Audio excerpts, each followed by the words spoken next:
I like the lich with the animal affinity. I could just see like a bunch of those like pet cemetery cats wandering around, just all creepy and mean, just like the most twisted littlest pet shop ever. I'm gonna Absolutely. steal. I'm gonna steal that.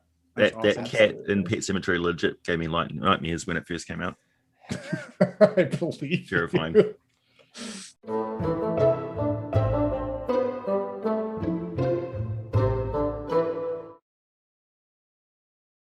What modifications do you make to the monsters in Dungeons and Dragons, in the Dungeons and Dragons 5e monster manual, and why? Let me know what those are. Logan, what have you got for us? What modifications do I make to monsters? I think what modifications do I not make to monsters? I'll probably be a little more hard pressed to find. I love mixing up my monsters.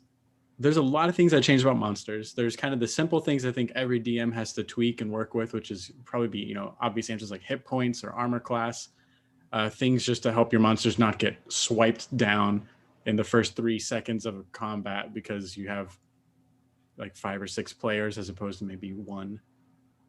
Things that you would want to help to balance the game, help it run more smoothly. But I think for me, some of the most fun things that I change are the abilities that monsters have. This is a leaf that I've taken out of Capcom's book. I've been playing way too much Monster Hunter recently. And one of the things that I found really, really fun is just the variety of abilities that these monsters have. And it's not just that it's a monster doing damage, it's the conditions that they'll put into effect. For example, if you're fighting something that is shooting lightning out of its mouth, if you get hit with it, you're paralyzed. You can't move, and you get these little lightning symbols around your character. And so every time it hits you with more lightning damage, it kind of stacks. You take on this electrified condition, which is just really, really mean. And you need certain items or certain armor sets to be able to counter that or to work on that. So I think in D&D, especially with 5e and the monster manual, how it's set up, one thing that I am constantly working on shifting and arranging is the abilities that monsters have. For example, one thing that I love doing with goblins is that I give them weird artifacts or magical items that they just stumble upon. Goblins just deal with a lot of adventuring parties, and sometimes those adventuring parties are carrying fun stuff. And whether it's something that they've collected from a fallen warrior, or whether it's something that maybe they just dropped on their way through their caves. They could pick up, a wand of fireballs. They could pick up a deck of many things. I mean, how horrifying is that, by the way? A group of goblins with a deck of many things. That's a world ender right there. Right. I mean, just the equipment. that's just horrifying, AJ. Oh man, but just equipment alone opens up to so many more fun encounters instead of it has hit points, it has an attack, and it has an armor class, Switching up elements, I think, is a fun thing to work with. Instead of like a pit fiend or some kind of devil that does, traditionally maybe fire damage, switch it up. Maybe it comes from a really weird part of the Nine Hells and it does poisonous damage and it's got this bright green skin and these glowing purple eyes. Think of something that traditionally would be found in the ice, like maybe a Yeti. Maybe you find it in these volcanic fields and it's got this, instead of this flowy white fur, it's got this crusty, hard, thick black shell around it. And it's just kind of burnt and charred looking. Just different things that could mix up the monsters, different things that could have them be more than just a combat encounter, but a really memorable experience.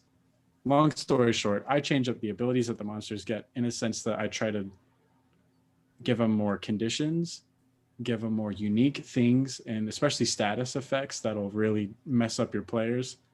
And sometimes just change their environment, change the flavor of the monster, so to speak.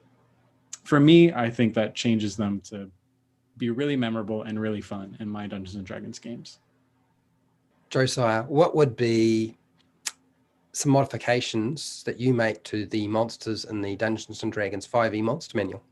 As I've said previously, like hardly any monster that I use from the monster manual looks the same as it does when I pull it out.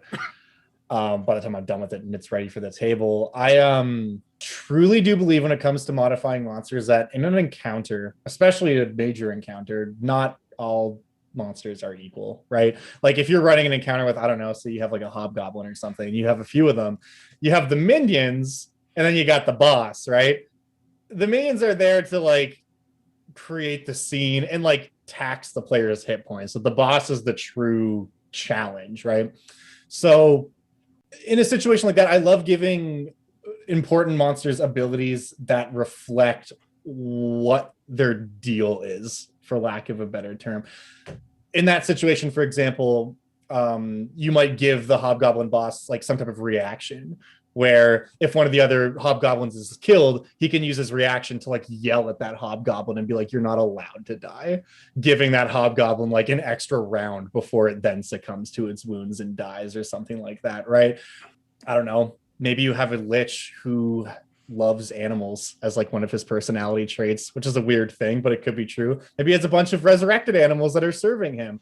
And if one of your players kills one of them, you give him an ability where he has a reaction to like make an attack with a cantrip against that person because he doesn't like seeing his undead animal companions get hurt. Anything that you can do that will blend the narrative of what you are trying to achieve with a monster or an NPC, or sometimes they're both, with combat and like the game mechanics. When you're like, if you can make your monster do something where your players will be like, it makes sense that they can do that because X, Y, and Z, like you've succeeded. So I'm a big fan of doing that, and also of taking abilities from other monsters and just grafting them onto something else. A really good example of this was before I knew that a brain stealer dragon was a real thing. I ran an encounter where I took the mind flayer's ability to consume brains, like their most notorious deadly attack. And I was like, yeah, what if a red dragon had that? Yeah, what if a red dragon was infested by a mind flayer tadpole? Cool, that's a thing now. So I just took the stat block for a red dragon and then described it, of course, as having like a maw of tentacles and stuff, and just gave it the ability that if it hits with its bite, it can do what a mind flayer can do. And that's horrific, right? But then you're creating a whole new monster by just taking an iconic ability from one and grafting it onto another and being like, what does that look like? And I mean, it works especially well in that example with a mind flayer, but you could take like a shadow's ability to drain life and graft that onto something else and be like, okay, why does this monster have that ability? Maybe you graft that onto a goblin. And you're like, oh, well, I don't know, this goblin was meandering around and like stumbled into like some arch wizard's necromantic ritual, and now he can just take life force. He doesn't really know how it works or why, but if he touches people for too long, they just start to die. So he uses that to his advantage in combat. Like there's a lot of different stuff you can do, and trying to justify the changes if you're going to go that route can be a good thought exercise, you know? So yeah, I mean, basically turn your monster manual into a chop shop and make your NPCs have abilities that reflect their personality. I like the lich with the animal affinity. I could just see like a bunch of those like pet cemetery cats wandering around, just all creepy and mean, just like the most twisted littlest pet shop ever. Absolutely. I'm gonna steal that. That Awesome. cat in Pet Cemetery legit gave me nightmares when it first came out. I believe Terrifying. you. AJ, what would be modifications that you make to the monsters in the monster manual for Dungeons and Dragons 5e? Yeah. So I like the idea of the monster manual as a chop shop for sure. It teaches you how to do that really. At the very start of the monster manual, it gives us the reasoning behind the construction of monsters. So the first thing you should do, if you haven't done so already, and I know that there's some of you out there who have never actually read the first few pages of your monster manual, give it a go. Particularly when it comes down to like how they calculate challenge rating and stuff like that. So for instance, I would say if you're basing your adventure building on challenge rating, as it's listed in the fifth edition monster manual, you're probably making a mistake there. I would say challenge rating is a guide at best, because the moment your characters touch the table, their characters have got all sorts of tricks that the monster manual cannot possibly contend with. Like the fifth edition players that you've got these days have got characters which weren't even around when fifth edition monster manual was created. each of the creatures is pretty simplistic. Some have argued too simplistic, in that you can literally just take one of its abilities and drop it onto another monster and do that relatively easily. But that's the beauty of it. It's perfectly designed to be a chop shop, and because all of the monster stats and stuff are based on their attributes and they're very concrete, they haven't just like picked armor classes and hit points out of thin air. It has a logical consistency to it inside each monster. It makes sense on a fundamental level, so you do have that freedom to make quite radical changes, and it won't really disrupt everything else. When it comes to actual gameplay, though, not so much campaign planning, because when I'm campaign planning, I'm thinking about lair effects and region effects and stuff like that, which is the real beauty of 5th edition. That's the juice that 4th edition was kind of trying to go for. And in 5th edition, I think more emphasis in the monster manual should have been placed on, okay, these monsters aren't appearing alone. They are in an environment with a group of other monsters which are probably associated with them, and you should think about groups of monsters and not just it's a bunch of characters against one manticore. It should be like a mated pair of manticores with possibly a nest which is guarded by some other creature which has got a vested interest in the manticore being around. So it should have sort of integrated things a bit more. But as for modification, it's perfectly okay to run manticores as they are listed on the page. And you should do that, I think, most of the time to give the players that expectation of what a manticore is. So they should be rewarded for facing a manticore before and knowing what to deal with the next time they face a manticore. Then when they're in some Arctic environment and they're facing lots of real weirdness and they're coming into a manticore's lair and they think they're ready for what a manticore is, but they spot certain elements of its environment which are very different.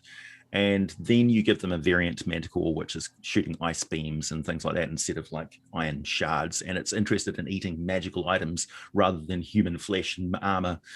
Don't change it up all the time, but do it enough to keep your players on their toes. Also, if your monster's armor class is a little bit lacking, change it up during the encounter. There's 1,001 things you can do to boost the armor class of the monster on the fly. And also, the hit points should solidify in your head sort of a 1 or 2 rounds into combat when you realize how fast the players are going to actually wipe this thing out. Give the players a chance to get a shot in each and have their little moment in the spotlight. A critical hit from a player character should drastically reduce the ability of that monster to deal with it. So it's not just you took off a big chunk of hit points, actually have it do stuff above and beyond what hit points are supposed to do in the game narratively, to give that player a real sense of, oh, I took its leg out, so it can't do the normal sort of 3 attack combo that it was doing before. So that's stuff that the monster manual can't really predict in a gameplay sense. So you should be modifying or be ready to modify what your monster can do during combat itself. So I don't know, practice. And every now and then just sort of flip through the pages and go, okay, what happens if I combine a roper with a hippogriff? Can you have a flying roper? Just let your imagination go wild. So outside of modifying the monsters in the monster manual and giving them like completely different abilities and so forth, which I often use the Dungeon Master Guide as well for, because there's sort of stuff there to use if you want. Things I pretty much do all the time for all my monsters now, because my players are experts and power gamers and min-maxers, and they've been playing a long time and they have access to a lot of supplements that are very, very powerful. I always run all of my monsters with max hit points, just about always with maximum hit points. And I stole something from Chris Perkins. I roll a 6-sided dice for their damage, and I add that 6-sided dice result to their average damage. So they're always doing roughly about 3 more hit points worth of damage compared to the normal attack they would make. And that just saves me having to roll lots of dice because I'm lazy. And it solves the problem of some of these monsters just don't do enough damage sometimes. And the players, particularly at high levels, they just stick around too long. And then legendary monsters Legendary monsters are such a pain. I mean, solo monsters always have been, but one of the things that really annoyed me is they don't take into consideration the size of your party, and 3 legendary actions is just too wussy. So what I do is I take legendary monsters and I give them a legendary action at the end of every player's turn. As soon as they finish their turn, it's going to do something, because I want my monster to do something before those 1 or 2 rounds are over and it's carked it. So I that's what I do. And I also expand the legendary actions to include all of the standard actions that you can use in the combat section of the player's handbook. So it could dash, disengage, dodge is really useful, hide. All those sorts of actions are there as a legendary action that I can use on top of that. Plus, if they haven't included their basic attacks, apart from the special like breath attacks and so forth, I'll include those as options as the legendary actions as well. And if I have a monster that's on its own and it's not a legendary monster, sometimes I just turn it into a legendary monster anyway, so that it's got more to do. It either doesn't make sense or we don't want to because there's too much to manage. Have a whole lot of minions plus your main key monster. So sometimes you just want to have one monster. So how do I make it so it's going to be interesting other than just a cakewalk every single time? So those are the sort of the general things that I do with the monster manual. So let me know down in the comments what sort of modifications you make to your monsters out of the monster manual for Dungeons and Dragons 5e. And hey, till next time, keep rolling those 20s.